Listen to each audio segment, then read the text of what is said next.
Mes amis, bien le bonjour. Je vais vous raconter une histoire qui m'est arrivée. Je vais juste cacher quelques détails pour protéger la vie privée des intéressés. Mais vous n'allez pas croire vos oreilles. Cette histoire s'est passée il y a plus de 10 ans. J'étais dans une entreprise où j'ai travaillé très peu de temps, si peu de temps qu'elle n'est même pas dans mon LinkedIn, où j'étais consultant. J'avais un shift qui commençait à 6 heures du matin. Je l'avais choisi exprès parce qu'ils étaient à Londres. Donc, je préfère arriver très tôt le matin, avant le trafic, et je partais vers 14-15 heures, avant aussi le pic de trafic. J'étais seul le matin dans le bureau, et puis quand j'arrivais, je prenais le téléphone, j'interagissais avec mes collègues qui étaient à Singapour et dans d'autres endroits en Asie. Ils me disaient un petit peu ce qui s'était passé durant la nuit, et puis les autres collègues n'arrivaient pas avant 8-9 heures du matin. À un moment donné, alors que la compagnie faisait la croissance, ils ont cru bon de recruter quelqu'un qui venait travailler avec moi dans le même shift. Ce gars, c'était un Africain. Je dis pas de quel pays il vient. C'est un Africain assez baraqué, genre 1m90, très musclé. Et puis, un petit peu bizarre. Il dégageait une énergie très particulière depuis le premier jour. On commençait à travailler ensemble le matin, on n'avait pas beaucoup d'interactions en réalité. Et puis, très rapidement, il a commencé à faire parler de lui de manière défavorable dans la compagnie. C'était quelqu'un qui n'arrivait pas à se concentrer. Il faisait des erreurs sans arrêt. Quand il touchait un système appartenant à un client, il allait faire planter. Quand il envoyait un message à quelqu'un, il mettait les données de quelqu'un d'autre. Et régulièrement, il faisait il causait des problèmes. Il faisait des erreurs petites ou grandes. Alors, au début, ce qui s'est passé, c'est que les gens ont commencé à remarquer cela. Les gens étaient irrités par lui. Tout le monde parlait de lui. Même aux États-Unis, il commençait à devenir célèbre dans nos équipes américaines. Régulièrement, il recevait des appels qui venaient de l'autre bout du monde. Le temps montait. Des collègues lui reprochaient quelque chose. Parfois, certains écrivaient des emails assez durs. Et il mettait en CC son manager, ses collègues, son N+2, son N+3, le maximum de gens qu'il pouvait mettre dans l'email, il mettait et il lui reprochait encore une énième erreur. Le matin, quand j'étais seul avec lui, je cherchais à l'aider, cherchais à l'aiguiller, essayer de l'écouter, comprendre ce qu'il a. Et puis, progressivement, il a commencé à s'ouvrir à moi, il a commencé à parler.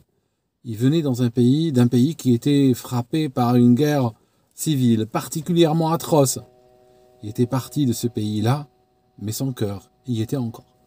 Alors il me parlait de sa famille, il me parlait de ses amis, puis il me parlait des atrocités qui étaient le lot quotidien de cette population. Alors moi-même, venant d'Afrique, venant d'Algérie, ayant connu une guerre civile, quelque part, ça nous a rapprochés sans vraiment nous rapprocher, mais je comprenais de quoi il parlait. Il commençait à me montrer un site web très fréquenté qui documentait cette guerre-là. C'était le site en réalité le plus fréquenté au sujet de cette guerre. Et puis à un moment donné, il m'a dit que le site était le sien, il en était le webmaster. Et régulièrement, chaque matin, il recevait un lot de photos, un lot de témoignages qu'il postait. Les photos étaient absolument atroces. C'était des photos pas du tout regardables. Il recevait des vidéos aussi. Et il mettait à jour le site depuis l'ordinateur du travail. Et en fait, ceci faisait qu'en réalité, il était extrêmement dissipé par rapport à son travail, parce que son cœur, sa tête, était dans ce site web abominable, mais ô combien réel, qu'il était en train de mettre à jour. À un moment donné, la tension devenait insupportable et il commençait à se fâcher de plus en plus envers ses collègues et eux le lui rendaient bien. Je lui ai conseillé de partir, pourquoi tu ne te rapproches pas de ta famille. Il m'a expliqué que sa famille était dans un autre pays. Ils ont pris la fuite, ils sont partis, il m'a montré des photos, ses parents, sa sœur, son frère. Ils avaient l'air de bien vivre, mais ils avaient quitté leur pays d'origine, ils étaient quelques milliers de kilomètres de là. Je lui ai dit, pourquoi tu ne vas pas chez eux? Pourquoi tu ne rentres pas avec ta famille? Tu as besoin d'être entouré, tu as besoin d'être accompagné. Il n'y a rien de bon à rester là-dedans, dans cette entreprise, et te faire engueuler tous les jours. Mais il me dit, oui, j'aimerais bien partir, moi, je veux pas rester ici. Mais j'ai besoin d'argent, je peux pas partir comme ça, les mains dans les poches, j'ai besoin d'avoir un peu d'argent, mais le salaire que je gagne ici, je le comprenais, ne me permet pas d'aller loin. Le harcèlement contre lui continuait. Et vous savez, j'étais dans une entreprise assez toxique. Je me rappelle que moi-même, je faisais un travail impeccable. J'avais un bon taux de satisfaction de chez les clients, chez les partenaires. Et malgré tout, les emails assassins, j'en recevais de temps en temps. Alors lui, c'était tous les jours, tout le temps. Il a commencé à flipper. Il a commencé à flipper, vraiment bien flipper. Un matin, il a commencé à me dire certaines choses qui se passaient dans sa tête. Il me disait qu'il voulait se venger de ses collègues. Moi, j'essayais de le calmer, de lui dire, écoute, c'est normal, je suis passé par là aussi. Le début, tu sais, c'est très dur. Le lendemain, j'arrivais, je suis au téléphone, et puis sur son écran de 27 pouces, il y avait des images abominables qui étaient en train d'uploader pendant que moi, je suis en train de parler à un partenaire et regarder ces horreurs qui étaient à 3 mètres de moi. Et puis un jour, il est monté un peu plus loin dans l'horreur. Il m'a dit, écoute, il m'a dit, j'en peux plus. Je vais les tuer. Je vais ramener un couteau de chasse et puis il y aura des morts. Alors, il a commencé, jour après jour, il a commencé à décrire les atrocités qu'il avait envie de commettre. Il voulait tuer ces gens et il décrivait ces atrocités avec moult détails anatomiques d'une précision particulièrement odieuse. Vous savez, j'ai étudié 4 ans de médecine et je peux vous garantir que les détails qu'il donnait étaient corrects, sauf que lui n'a jamais étudié médecine. En plus, moi-même, ma mémoire par rapport à mes cours d'anatomie était en train doucement de vaciller, mais pas la sienne. J'ai eu progressivement l'impression que cette guerre civile, il n'a pas fait seulement de la documenter, mais probablement, au moment où elle avait commencé, il était déjà à pied d'œuvre, si je puis dire. Il y avait participé, pas seulement en tant que webmaster. Et quelque part, toutes ces images, toutes ces horreurs, tous ces souvenirs, tous ces traumatismes lui remontaient à la tête, et cet harcèlement dont il était l'objet au quotidien, il commençait à le vivre quelque part comme une guerre civile, et puis ses anciens réflexes revenaient à la surface. J'étais coincé. Je ne savais pas quoi faire. Je ne pouvais pas aller voir le management. J'aurais été chez notre demi-sel de manager, il l'aurait viré sur le champ, il aurait peut-être appelé la police aurait fait quoi? La police londonienne avec leurs moyens, qu'est-ce qu'ils auraient fait? Il l'aurait interpellé, gardé à vue pendant quelques heures, puis il l'aurait relâché sans charge, parce qu'il l'aurait certainement nié. Puis 2 jours plus tard, moi, qui étais probablement la seule personne qui l'aurait épargné dans ce massacre, et encore, on n'est jamais sûr, dans la tête de ces gens, une fois que ça commence, on ne sait jamais où ça se termine. Et puis moi-même, un jour, j'aurais garé ma voiture à 5h30 du matin dans ce parking obscur, et puis à 8h30, le gardien m'aurait retrouvé face en puzzle. Je ne pouvais pas faire ça. J'étais coincé. Il y avait l'autre option. L'autre option, c'était quitter cette boîte maudite. C'était partir, j'aurais pu déposer un congé maladie, j'aurais pu dire je suis malade, partir pendant 1 semaine ou 2, puis dans la volée envoyer une démission. J'aurais pu le faire, mais ça aurait été une forme de désertion. Je ne voulais pas partir et le laisser tuer ces fils de pute. Il fallait que je fasse quelque chose. Alors un matin, je lui ai dit, écoute, montre-moi les emails que tu as, montre-moi les pires. Il a pris son Outlook, il m'a dit, oui, j'ai des étoiles dessus, je vais te montrer les pires. Il m'a montré des emails. Certains étaient honnêtement assez orduriers. J'aurais jamais écrit ça dans un contexte professionnel à un copain ou à un collègue. Combien il aurait fait la pire horreur, la pire erreur possible. Jamais j'aurais écrit quelque chose comme ça. Eux, ils l'avaient écrit. Alors, ce que j'ai fait, je lui ai demandé de collectionner ces emails et puis les mettre de côté, les enregistrer, les forwarder.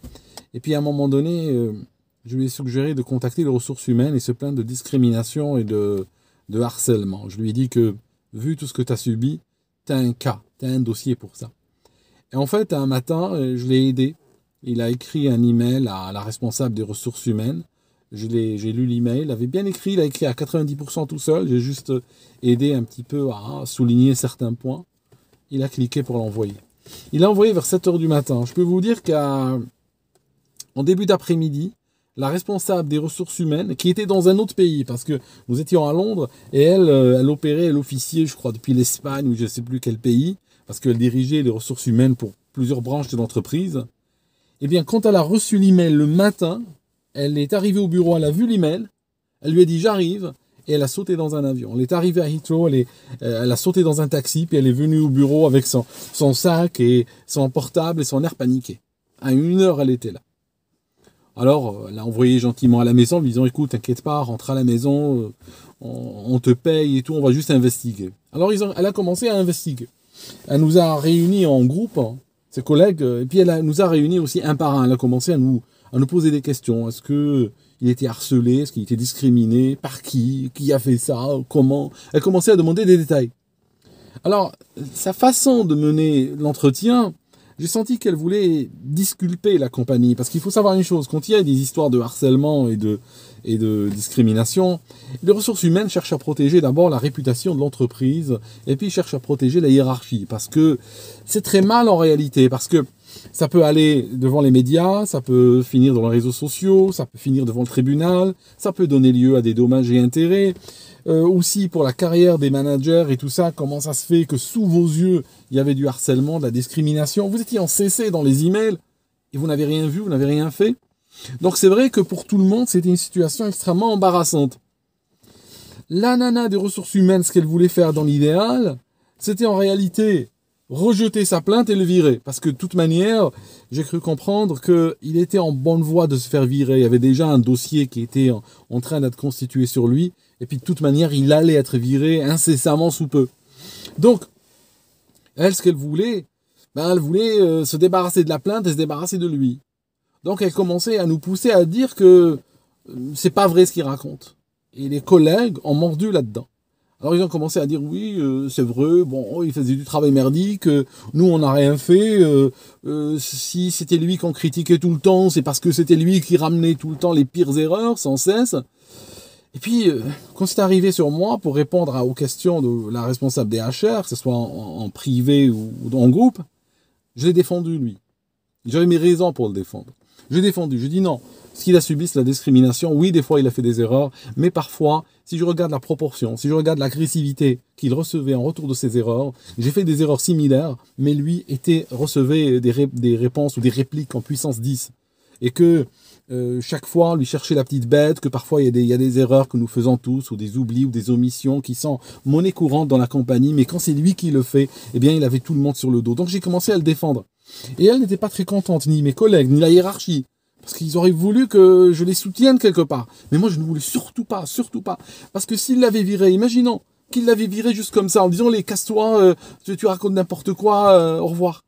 J'avais peur qu'il revienne cette fois-ci nous refaire un remake très réaliste des horreurs qui se passaient dans son pays. Moi, je voulais qu'il parte, mais qu'il parte en bon terme, si possible. Finalement, parce que je ne voulais pas démordre de mon témoignage, ils ont accepté le fait qu'il a été harcelé et discriminé. Il est parti, rupture de contrat, tout ça, mais ils lui ont donné 20 000 livres. Il a reçu 20 000 livres sterling, c'était beaucoup d'argent en ces temps-là. Il a reçu l'argent sur canapé. Et puis il est parti, il est rentré chez lui, il est parti, pas chez lui dans son pays où il y a la guerre, mais il est parti avec sa famille, là où ils avaient trouvé refuge, et puis il a pris cet argent, il était très content de partir. Il a disparu, j'ai plus jamais entendu parler de lui. Et le fait d'avoir eu cet argent-là, eh bien ça lui a permis réellement, dans les 2 jours, de prendre l'avion et disparaître. Et puis nous oublier tous comme nous sommes. Le problème, c'est que on m'a pas beaucoup apprécié dans la compagnie pour avoir ce que j'ai fait. Donc, un peu plus tard, les promotions commençaient à tomber. Un tel, on va lui faire ceci. Un tel, on va lui augmenter le salaire. Un tel va lui donner un rôle plus glorieux et tout. Et ils ont commencé à distribuer tout ça. Et puis moi, j'ai été laissé en touche. Alors que je leur avais probablement, avec ce que j'ai fait, je leur avais probablement sauvé la vie. Mais j'ai été mis de côté. J'ai compris que je m'étais grillé parce qu'ils me reprochaient mon manque de loyauté à l'entreprise. Et voilà, donc j'ai quitté la boîte parce que je savais que j'étais grillé, que je ne pouvais pas aller loin parce que j'ai soutenu quelqu'un qui s'était plaint de la hiérarchie. Donc pour moi, c'était game over, c'était échec et mat dans cette boîte-là. Voilà mes amis, je ne sais pas ce que vous auriez fait à ma place. Je vous pose la question. Est-ce que à votre avis, il y avait une autre réaction possible? Aujourd'hui, même avec la distance, je ne sais pas ce que j'aurais pu faire d'autre. C'était une situation particulièrement horrible où on se sent seul et on sait que il nous reste à convaincre un monde incrédule et que si on fait le faux geste, eh ben on va le payer de sa propre vie. Merci d'avoir écouté jusque-là. C'était ma pire expérience de travail. N'hésitez pas à me raconter les vôtres dans le téléphone que j'ai donné, le numéro de téléphone que je vous ai laissé, que vous allez trouver dans le descriptif de cette vidéo. Et on se voit à la prochaine. Merci.